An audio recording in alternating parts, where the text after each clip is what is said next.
I'm introducing Anuradha Mittal. It's just my great pleasure.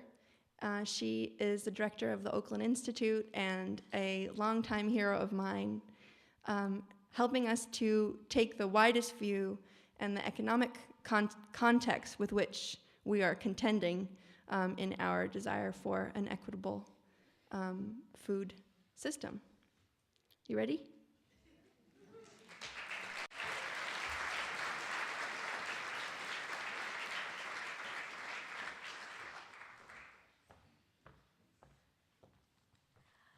Yeah, I was hiding there because I didn't want Severin to stop. It's just so beautiful to hear you, Severin.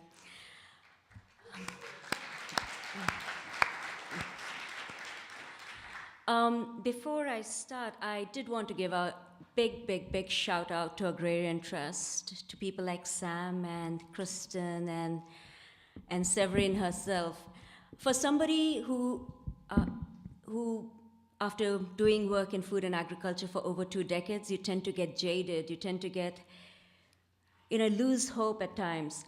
And I have to tell you, since I've met Severin, there is no place. Losing hope is not an option. She's a force of nature, and that inspires you. So thank you, Agrarian Trust. Thank you, all of you who make world a better place. We make this a better place. Okay, thank you. Wonderful. Also, I'm just so honored to be on this panel with people I so admire and all that you do. So very honored. And you're an inspiration from our mayor, from our East Bay to Doria to, of course, West Jackson. So thank you. Yesterday, with some of my colleagues from the Institute, I had the opportunity to go and watch a film at the San Francisco International Film Festival. The film is called We Come as Friends. It's a film by Hubert Sauper. He and his, the other person who made the film with him, Barney, they made a plane out of tin and canvas and flew from France. And they flew from France over North Africa. And as Sudan was being divided into 2 countries, they got to South Sudan. It's an incredible film, which is winning awards at Sundance and Berlin Film Festival. We Come as Friends. And through that dropping from the skies, as Hubert says, they introduce you to Chinese oil workers, they introduce you to UN workers, Sudanese warlords, American evangelists. And you would wonder, how do you tie a story like that? And the way that story is tied together is about land, their greed for land, the quest for land in South Sudan. There's a very poignant moment in the film when a missionary shows this incredibly beautiful house he's built for him and his family in South Sudan, and the filmmakers ask him, well, what did the local people feel? And this is built in the squalor of poverty and not having homes and nothing after a country ravaged by civil war. And they said, oh, they were very pleased because we hired them to build a home.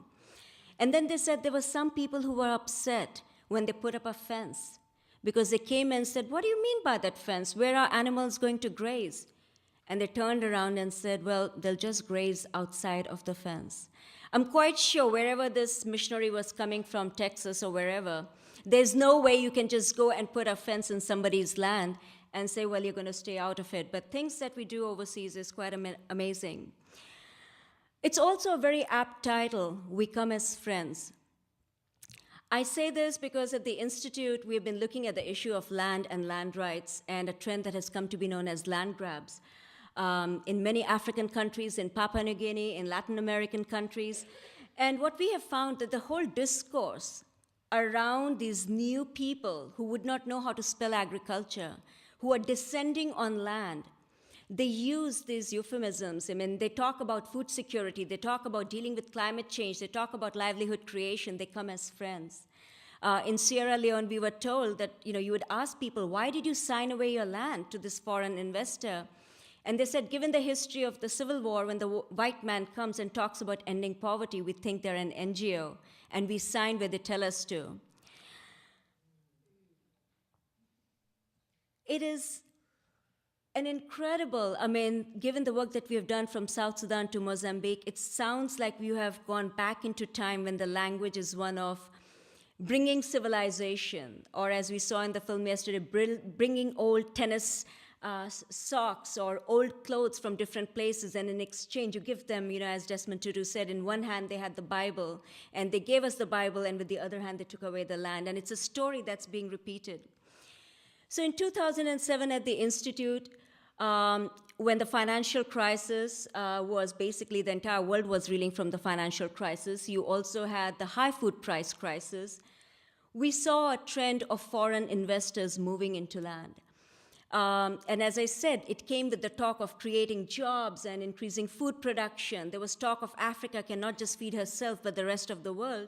And being a policy wonk, we really wanted to examine those statements, at what's the real truth behind it.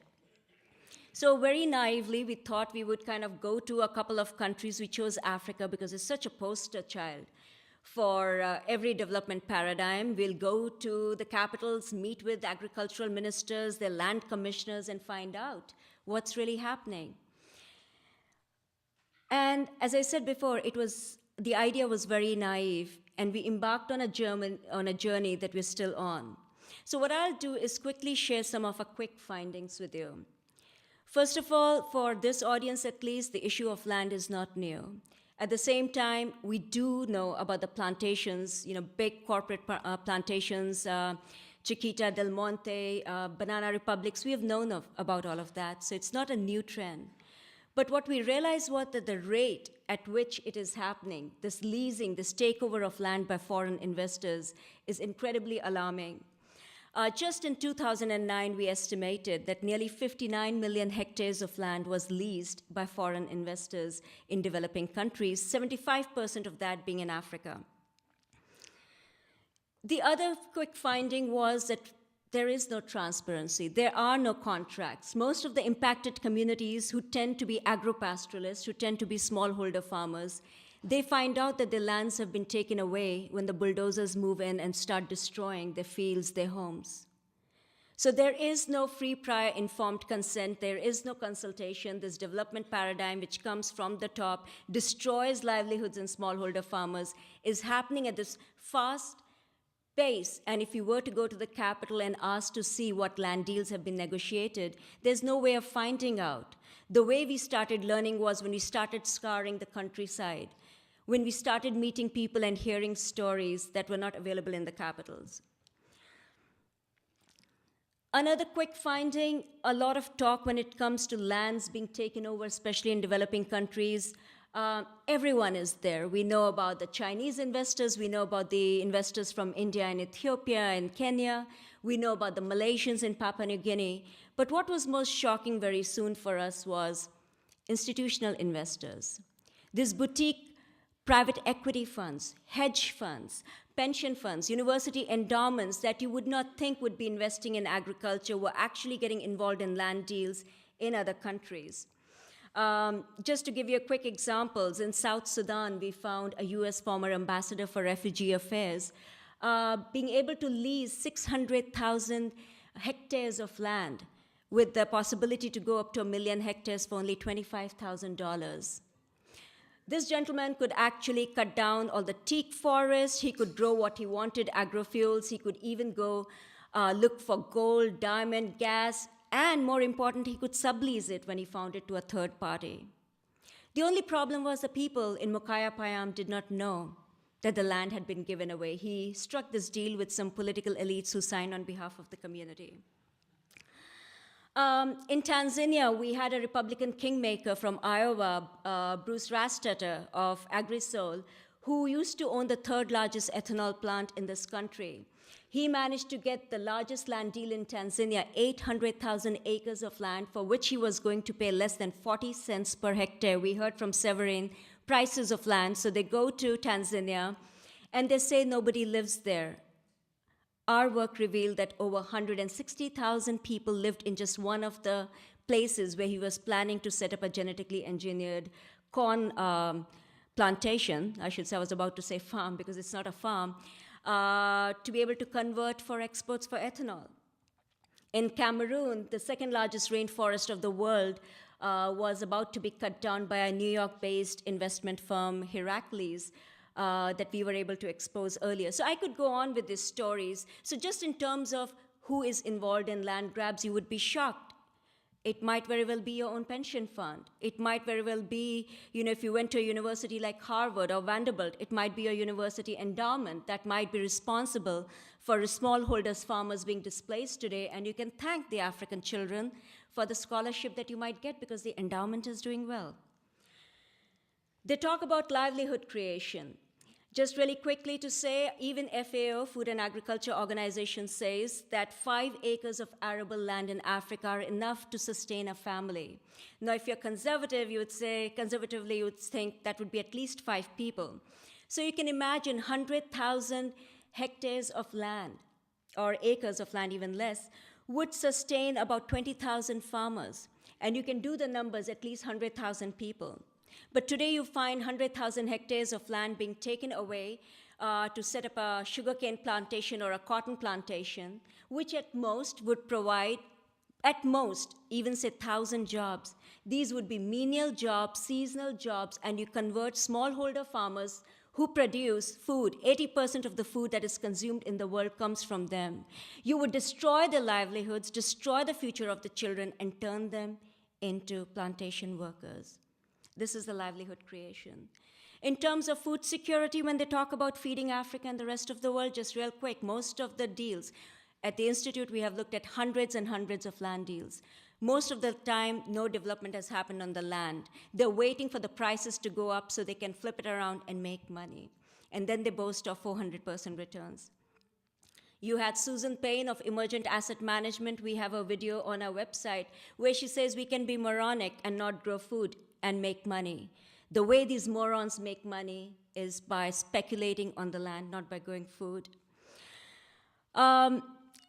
Again, in terms of, and just what is being grown, agrofuels, biofuels, ethanol, we know that does not feed communities, or most of the food that is grown is for export. It does not feed the local communities. So I could go on in terms of demystifying or basically shattering through the myths when they talk about pay lip service to doing socially responsible investment in land to be able to help people. Now, bringing it all back home, why am I talking about experiences from other places?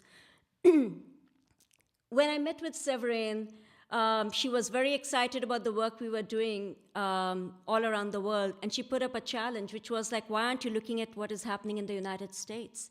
Over the next 20 years, 400 million acres of land will change hands, is estimated to change hands. That is literally half of the country's arable land. What's happening with it? We are hearing about the food prices. The images that are flashed before us is the average age of farmer in the US is 56 years or older. There's nothing very romanticized about agriculture. It's better to go and get a job in the city. I mean, why? The description that Severin gave, why would you stay in agriculture? But also having met her, I realized the problem is not one of lack of enthusiasm. It is a lack of access. So we put out a report, which I think Agrarian Trust will make available. It's called Down on the Farm. This is what's on the horizon for America if we don't do something about it. Already $3 to $5 billion of institutional money, that is pension funds and hedge funds and private equity funds, have moved in, and they're taking over lands in the United States. After the financial crisis, they're looking for a safe place where they can stash the capital till they find the next best commodity. So that is why when you see the prices of land going up and the young beginning farmers, there's no way they can access those lands. And also, as Severin mentioned, I mean, flat, open terrain, it's great for putting in your wind turbines or sacrificing food security for energy security. Fracking is another way to make a lot of money. And again, in the case of institutional investors moving into land, we looked at the surveys that why are they investing in land? And what we were told is they see capital gains, which is increase in asset value that you really realize once you sell the land. So it is this land speculation that is happening across the country, and if it goes unchecked, it is not just that we can forget about the beginning farmers, the greenhorns, being able to not just live their dreams. I think it's a vision for each one of us if we care about the environment, if we care about food security, if we care about the future and national security of this country. Because if the investors move in, what's going to happen is what's already happening. California, which grows nearly half of the country's vegetables and fruits, will make different choices. Should they be growing Timothy grass because some special raised breed horses in Japan want it and that'll give you more money? Or they'll be thinking of what to uproot, and so instead they'll be growing nuts or whatever things the emerging East Asian economies want. And that's a question each one of us needs to ask. And at the same time, as they don't manage their own farms, they don't know their lands, they pass on the job to some management service. We already are so concerned about the situation of the farm workers and the exploitation of farm workers. We will be creating a situation where Gap can say they are not responsible, or Walmart is not responsible when workers in Bangladesh die. So when you basically pass on the responsibility to somebody else to run your farm, it'll be devastating. And just to give you an example of people who say, oh, it's not true about speculation. I don't know if you've heard of Wexford Capital, a hedge fund out of Connecticut. They, in 2008, 2009, invested a lot of money in farming, declaring they wanted to become the Walmart of the farming operation. Come 2012, they basically liquidated all of their farming operations, and they pocketed a neat $64 million in profits. So this speculation we'll continue to see, and we will see the prices increase. Sharing all this, I know it comes back to, I can't end it here because it's not just, there is a very urgent need for us to respond. But one thing which personally for me keeps me going is the people and the communities that I've met, whether it was Papua New Guinea, whether it is Ethiopia, the kind of risks communities are taking.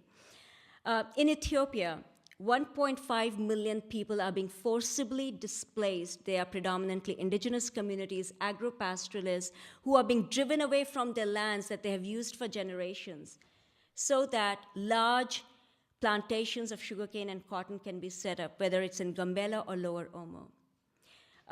There is no media in Ethiopia. Most of the journalists are either in exile or behind bars. There is no civil society. But I'm always amazed that given the situation the way it is, people do not hesitate to send in the photos to us, to send us reports, because they say land is everything. We were born here and we will die there.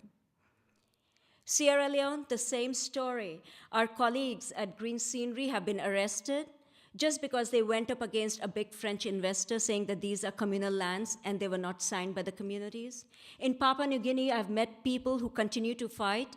Our colleagues have met them who were locked up in the container of a ship because they were protesting and challenging the takeover of the lands in Malaysia, and they do not give up hope. They do not give up the struggle. So how can we give up the struggle?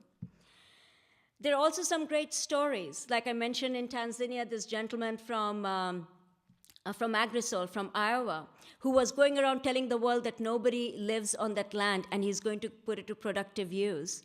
Once you put that story out there, students in Iowa mobilized, the citizen groups in Iowa mobilized, and the good news is that the plans for breaking ground in 2011 remain at best.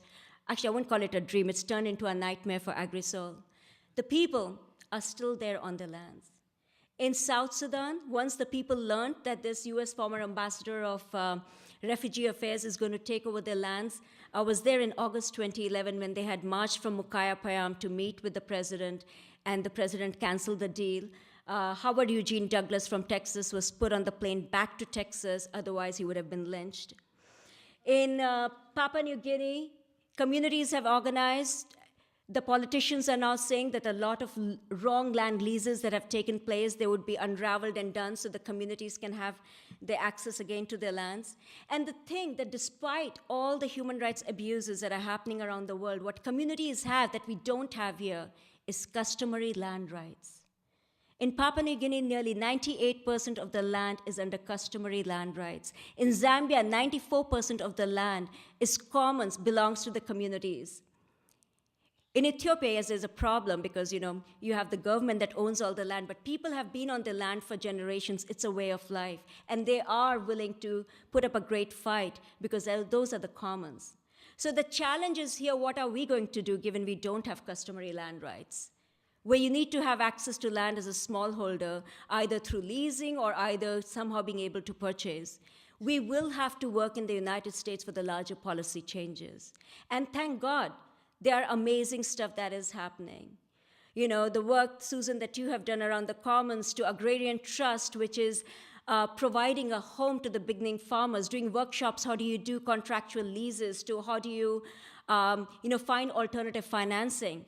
Because our politicians, our elected officials are not doing that. Thank God for slow money and other alternative financing schemes that are providing those necessary resources for the farmers. Thank God for California Farmlinking program that is building those bridges between intergenerational farmers. Yes, these look small. These look like very small efforts in the face of what we face. But I would just end by saying, but so is the seed. So is the seed that is so small, that gives us the bounty that we all depend on. So thank you for being here, and I hope you'll get hold of this report, Dawn on the Farm. It hopefully will kind of warn us enough to kind of shake us out of a stupor if we are in, because if there was a fight of our times, this is it, and it's called Struggle for Our Land. Thank you.